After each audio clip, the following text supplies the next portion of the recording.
يسألونك ماذا ينفقون قل ما أنفقتم من خير فللوالدين والأقربين واليتامى والمساكين وابن السبيل وما تفعلوا من خير فإن الله به عليم كتب عليكم القتال وهو كره لكم وعسى أن تكرهوا شيئا وهو خير لكم وعسى أن تحبوا شيئا وهو شر لكم والله يعلم وأنتم لا تعلمون۔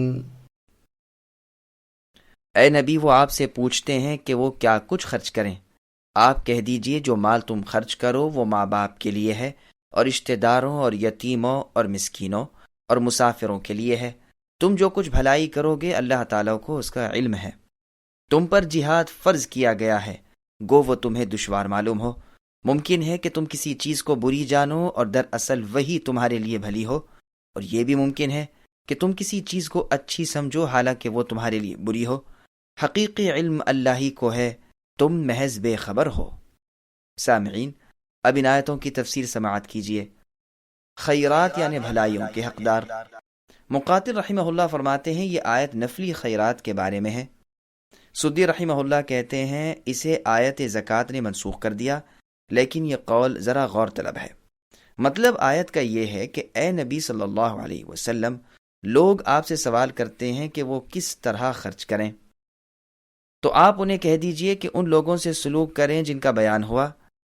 پھر ارشاد ہوتا ہے تم جو بھی نیک کام کرو اس کا علم اللہ تعالیٰ کو ہے، اور وہ اللہ اس پر بہترین بدلہ عنایت فرمائیں گے، وہ ذرہ برابر بھی ظلم نہیں کرتے۔ جہاد کی فرضیت یعنی اس کے فرض ہونے کا حکم۔ دشمنان اسلام سے دین اسلام کے بچاؤ کے لیے جہاد کی فرضیت کا اس آیت میں حکم ہو رہا ہے۔ زہری رحمہ اللہ فرماتے ہیں جہاد ہر شخص پر فرض ہے، خواہ لڑائی میں نکلے خواہ بیٹھا رہے۔ بیٹھے رہنے والوں پر یہ لازم ہے کہ جب ان سے مدد طلب کی جائے وہ امداد کریں، جب ان سے فریاد کی جائے یہ فریاد رسی کریں، جب انہیں میدان میں بلایا جائے یہ نکل کھڑے ہوں۔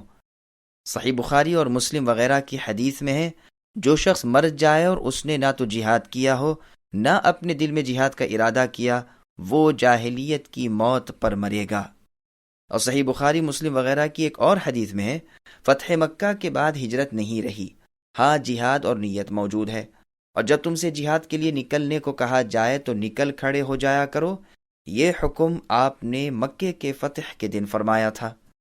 پھر آگے اللہ فرماتے ہیں حکم جہاد گو تم پر بھاری پڑے گا، اور اس میں تمہیں مشقت اور تکلیف نظر آئے گی، کیونکہ ممکن ہے قتل بھی کیے جاؤ، ممکن ہے زخمی ہو جاؤ، پھر سفر کی تکلیف، دشمنوں کی یورش وغیرہ۔ لیکن سمجھو تو ممکن ہے کہ تم برا جانو اور تمہارے لیے اچھا ہو، کیونکہ اسی سے تمہارا غلبہ ہے اور دشمن کی پامالی ہے۔ ان کے مال، ان کے ملک، بلکہ ان کے بال بچے تک تمہارے قدموں میں گر پڑیں گے، اور یہ بھی ہو سکتا ہے کہ تم کسی چیز کو اپنے لیے اچھا جانو اور وہی تمہارے لیے بری ہو۔ عموماً ایسا ہوتا ہے کہ انسان ایک چیز کو چاہتا ہے لیکن فی الواقع نہ اس میں مصلحت ہوتی ہے نہ خیر و برکت۔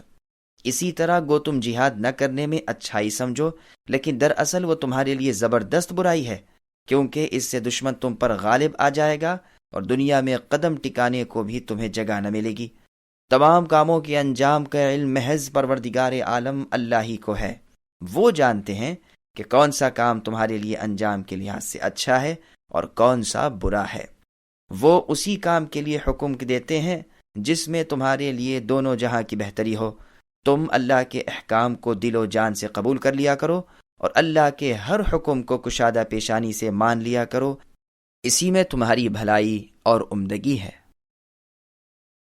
يسألونك عن الشهر الحرام قتال فيه قل قتال فيه كبير وصد عن سبيل الله وكفر به والمسجد الحرام وإخراج أهله منه أكبر عند الله والفتنة أكبر من القتل ولا يزالون يقاتلونكم حتى يردوكم عن دينكم إن استطاعوا ومن يرتدد منكم عن دينه فيمت وهو كافر فأولئك حبطت أعمالهم في الدنيا والآخرة وأولئك أصحاب النار هم فيها خالدون إن الذين آمنوا والذين هاجروا وجاهدوا في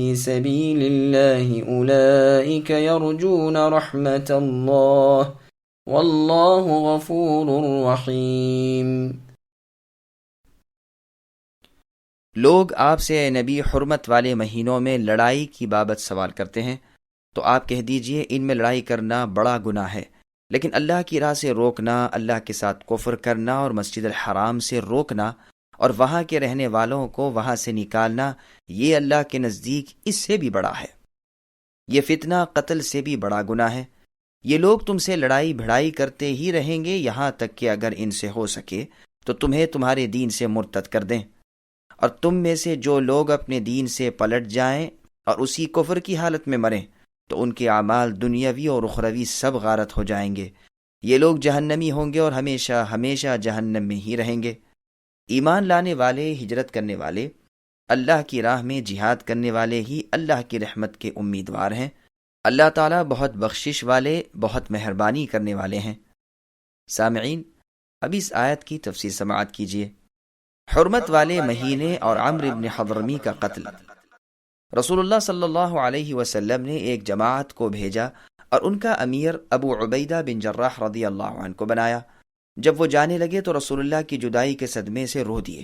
رسول اللہ نے انہیں تو روک لیا اور ان کے بدلے عبداللہ ابن جحش رضی اللہ عنہ کو سردار لشکر مقرر کیا اور انہیں ایک خط لکھوا کر دیا اور فرمایا کہ جب تک بطن نخلہ نہ پہنچو اس خط کو نہ پڑھنا، اور وہاں پہنچ کر جب اس مضمون کو پڑھ لو تو اپنے ساتھیوں میں سے کسی کو اپنے ساتھ چلنے پر مجبور نہ کرنا۔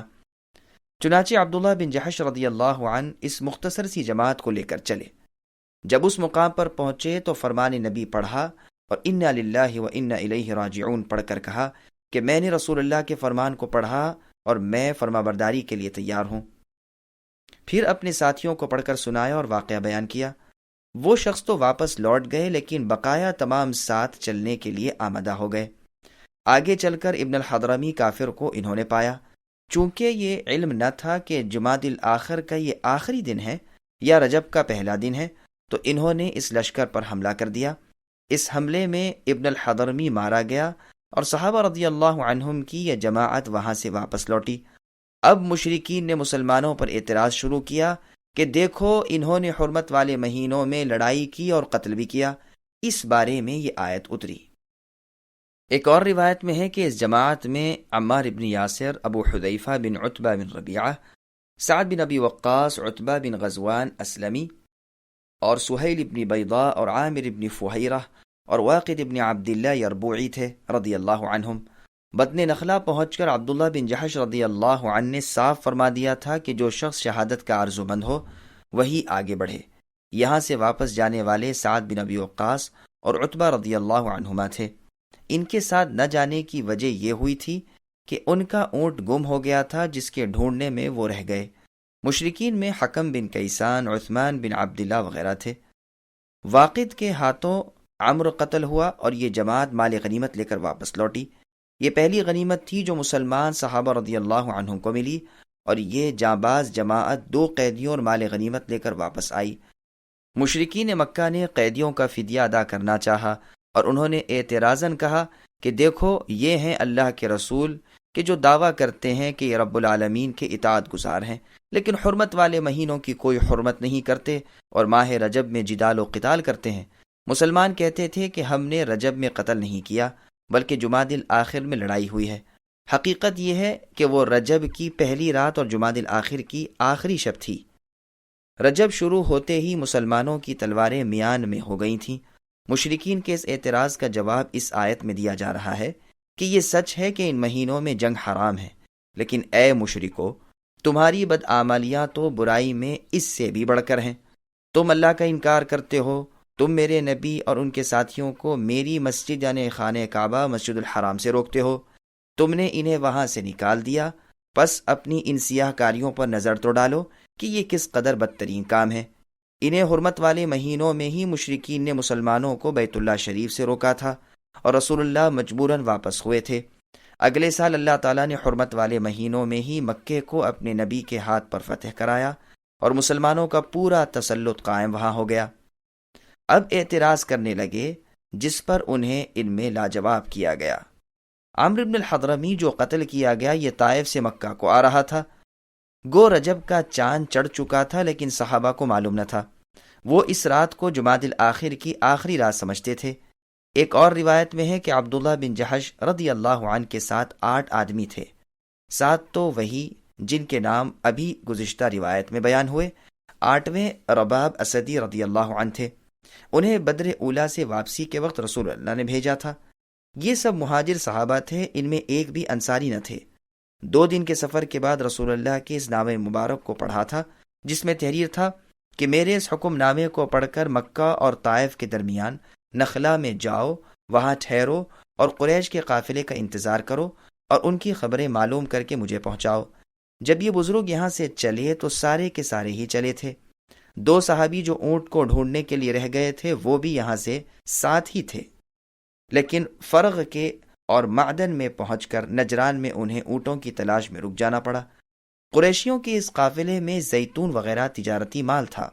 مشرکین میں علاوہ ان لوگوں کے جن کے نام ابھی گزشتہ روایات میں بیان ہوئے ہیں، نوفل ابن عبداللہ وغیرہ بھی تھے۔ مسلمان پہلے تو انہیں دیکھ کر گھبرائے، لیکن پھر مشورہ کر کے مسلمانوں نے یہ سوچ کر کہ اگر انہیں چھوڑ دیا تو اس رات کے بعد حرمت کا مہینہ آ جائے گا تو ہم پھر کچھ بھی نہ کر سکیں گے، انہوں نے شجاعت و مردانگی کے ساتھ حملہ کیا۔ واقد ابن عبداللہ تمیمی رضی اللہ عنہ نے عمرو بن الحضرمی کو ایسا طاق کر تیر لگایا کہ اس کا تو فیصلہ ہی ہو گیا، یعنی وہ بر وقت مر گیا۔ عثمان اور حکم کو قید کر لیا اور مال وغیرہ لے کر رسول اللہ کی خدمت میں پہنچے۔ راستے ہی میں سردار لشکر نے کہہ دیا تھا کہ اس مال میں سے 5واں حصہ تو اللہ کے رسول کا ہے، چنانچہ یہ حصہ تو الگ کر کے رکھ دیا گیا اور باقی مال صحابہ میں تقسیم کر دیا، جبکہ اس وقت تک یہ حکم نازل نہیں ہوا تھا کہ مال غنیمت میں سے 5واں حصہ نکالنا چاہیے۔ جب یہ لشکر رسول اللہ کی خدمت میں پہنچا تو آپ نے واقعہ سن کر ناراضگی ظاہر فرمائی اور فرمایا کہ میں نے تمہیں حرمت والے مہینوں میں لڑائی کرنے کو کب کہا تھا؟ نہ تو قافلے کا کچھ مال آپ نے لیا، نہ قیدیوں کو قبضے میں کیا۔ رسول اللہ کے اس قول و فعل سے یہ مسلمان سخت نادم ہوئے اور اپنی گنہگاری کا انہیں یقین ہو گیا۔ پھر قریشیوں نے طعنہ دینا شروع کیا کہ محمد صلی اللہ علیہ وسلم اور آپ کے صحابہ حرمت والے مہینوں میں بھی جدال و قتال سے باز نہیں رہتے۔ دوسری جانب یہودیوں نے ایک بد فعل نکالی۔ چونکہ عمر قتل کیا گیا تھا تو انہوں نے کہا عمرت الحرب، لڑائی پر رونق اور خوب زور و شور سے لمبی مدت تک ہوگی۔ اس کے باپ کا نام حضرمی تھا، اس سے انہوں نے فعل لی کہ حضرت الحرب، وقت لڑائی آ پہنچا۔ قاتل کا نام واقد رضی اللہ عنہ تھا، جس سے انہوں نے کہا وقدت الحرب، لڑائی کی آنکھ بھڑک اٹھی۔ لیکن اللہ کی قدرت دیکھیں، اللہ نے اس کے معاملہ برعکس کر دیا اور نتیجہ تمام تر مشرکین کے خلاف رہا، اور ان کے اس اعتراض کے جواب میں یہ آیت نازل ہوئی کہ اگر بالفرض جنگ حرمت والے مہینے میں ہوئی بھی تو اس سے بدترین تمہاری سیاہ کاریاں موجود ہیں۔ تمہارا یہ فتنہ کہ تم اللہ کے دین سے مسلمانوں کو مرتد کرنے کی اپنی تمام تر امکانی کوششیں کر رہے ہو، یہ اس قتل سے بھی بڑھ کر ہے، اور تم تو اپنے ان کاموں سے رکتے ہو، نہ توبہ کرتے ہو، نہ اس پر نادم ہوتے ہو۔ ان آیات کے نازل ہونے کے بعد مسلمان اس رنج و افسوس سے آزاد ہوئے اور رسول اللہ نے قافلہ اور قیدیوں کو اپنے قبضے میں لے لیا۔ قریشیوں نے پھر رسول اللہ کے پاس قاصد بھیجا کہ ان دونوں قیدیوں کا فدیہ لے لیجئے، مگر آپ نے فرمایا کہ میرے دونوں صحابی سعد بن ابی وقاص اور عتبہ بن غزوان رضی اللہ عنہما جب آ جائیں تب آؤ، مجھے ڈر ہے کہ تم انہیں ایذا نہ پہنچاؤ۔ چنانچہ جب وہ آ گئے تو رسول اللہ نے فدیہ لے لیا اور دونوں قیدیوں کو رہا کر دیا۔ حکم بن کیسان رضی اللہ عنہ تو مسلمان ہو گئے اور رسول اللہ کی خدمت میں ہی رہ گئے، آخر بئر معونہ کی لڑائی میں شہید ہوئے۔ ہاں عثمان بن عبداللہ جو کہ واپس گیا اور وہیں کفر ہی میں مرا۔ ان غازیوں کو یہ آیت سن کر بڑی خوشی حاصل ہوئی اور رسول اللہ کی ناراضگی کی وجہ سے حرمت والے مہینوں کے بے ادبی کی وجہ سے دوسرے صحابہ کی چشمک کی بنا پر کفار کے تانے کے باعث جو رنگ و غم ان کے دلوں پر تھا سب دور ہو گیا۔ لیکن اب یہ فکر پڑی کہ ہمیں اخروی اجر بھی ملے گا یا نہیں، ہم غازیوں میں شمار کیے جائیں گے یا نہیں۔ جب رسول اللہ سے یہ سوالات کیے گئے تو اس کے جواب میں یہ آیت ان الذین آمنوا نازل ہوئی، اور ان کی بڑی بڑی امیدیں بن گئیں۔ اسلام اور کفر کے مقابلے میں سب سے پہلے یہی ابن الحضرمی مارا گیا۔ کفار کا وفد یعنی گروہ رسول اللہ کی خدمت میں حاضر ہوا اور سوال کیا کہ کیا حرمت والے مہینوں میں قتل کرنا جائز ہے؟ اس پر آیت یسألونک نازل ہوئی۔ یہی مال غنیمت تھا جو سب سے پہلے مسلمانوں کے ہاتھ لگا، اور سب سے پہلے 5واں حصہ عبداللہ بن جحش رضی اللہ عنہ نے ہی نکالا، جو اسلام میں باقی رہا، اور حکم الہی بھی اسی طرح نازل ہوا، اور یہی 2 قیدی تھے جو سب سے پہلے مسلمانوں کے ہاتھوں اسیر ہوئے۔ اس واقعے کو ایک نظم میں بھی ادا کیا گیا ہے۔ بعض تو کہتے ہیں کہ یہ اشعار ابو بکر صدیق رضی اللہ عنہ کے ہیں، لیکن یہ بھی کہا گیا ہے کہ یہ اشعار خود عبداللہ بن جحش رضی اللہ عنہ کے ہیں، جو اس مختصر سے لشکر کے سردار تھے۔ اللہ ان سے اور تمام صحابہ کرام رضی اللہ عنہم سے نیز جو ان کی راہ پر چلنے والے ہیں تا قیامت تک ان سب پر اپنی رحمت کو نازل فرمائے۔